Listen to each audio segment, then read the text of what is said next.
জুলাই গণঅভ্যুত্থানের মানবতাবিরোধী অপরাধের মামলায় শেখ হাসিনা সহ ৩ আসামির সবার সর্বোচ্চ সাজা দাবি করেছে প্রসিকিউশন। বৃহস্পতিবার রাষ্ট্রপক্ষের যুক্তি উপস্থাপন শেষে এ দাবি জানান চিফ প্রসিকিউটর তাজুল ইসলাম। এদিকে চানখারপুলে ৬ জনকে হত্যার মামলায় সাক্ষ্য দিয়েছেন যুব ও ক্রীড়া উপদেষ্টা আসিফ মাহমুদ সজীব ভূঁইয়া।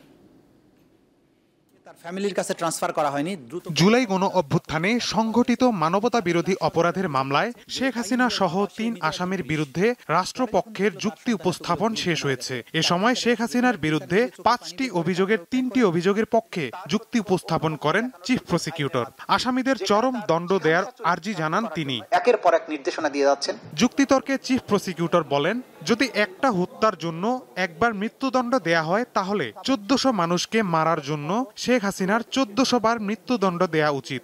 অন্তত যদি প্রত্যেকটি হত্যার দায়ে একবার করে মৃত্যুদণ্ড হয় তাহলে ১৪০০ মানুষকে হত্যার দায়ে অন্তত ১৪০০ বার মৃত্যুদণ্ড হওয়া উচিত। কিন্তু যেহেতু হিউম্যানলি এটা পসিবল না, অন্তত তাকে যদি একবার চরমদণ্ড না দেওয়া হয় এটা অবিচার করা হবে। তাজুল ইসলাম আরও বলেন, জুলাই আন্দোলনের হত্যাকাণ্ডে সেনাবাহিনী ছাড়া সকল বাহিনীকে ব্যবহার করেছিল শেখ হাসিনা। তারা কিন্তু মাঝখানে ঢাল হয়ে দাঁড়িয়েছিলেন। বিচ্ছিন্ন বিক্ষিপ্তভাবে হয়তো কোনো ঘটনা ঘটেছে, কিন্তু অ্যাজ এ ফোর্স তারা একটা বিরাট ভূমিকা পালন করেছেন, সেটার কথা আমরা আদালতে তুলে ধরেছি। সব কিছু মিলে এই বাহিনীটা ছাড়া বাকি সমস্ত রাষ্ট্রযন্ত্রকে তারা ব্যবহার করেছিলেন এই অপরাধ সংগঠনের ব্যাপারে।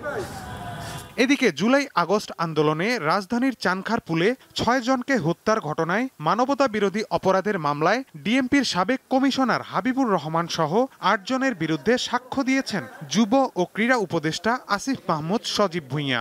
ট্রাইব্যুনালে দায়ীদের সর্বোচ্চ সাজা দাবি করেন তিনি। আমরা এই সকল ভিকটিমদের পক্ষ থেকে আমরা এই মিসডিডগুলো যে শেখ হাসিনা এবং যারা এর সাথে আরও যারা জড়িত ছিলেন সকলের দৃষ্টান্তমূলক শাস্তি চেয়েছি এবং আশা করি এই দৃষ্টান্তমূলক শাস্তি নিশ্চিত হবে। এই মামলার পরবর্তী সাক্ষ্য গ্রহণ হবে ২৬ অক্টোবর। ধন্যবাদ।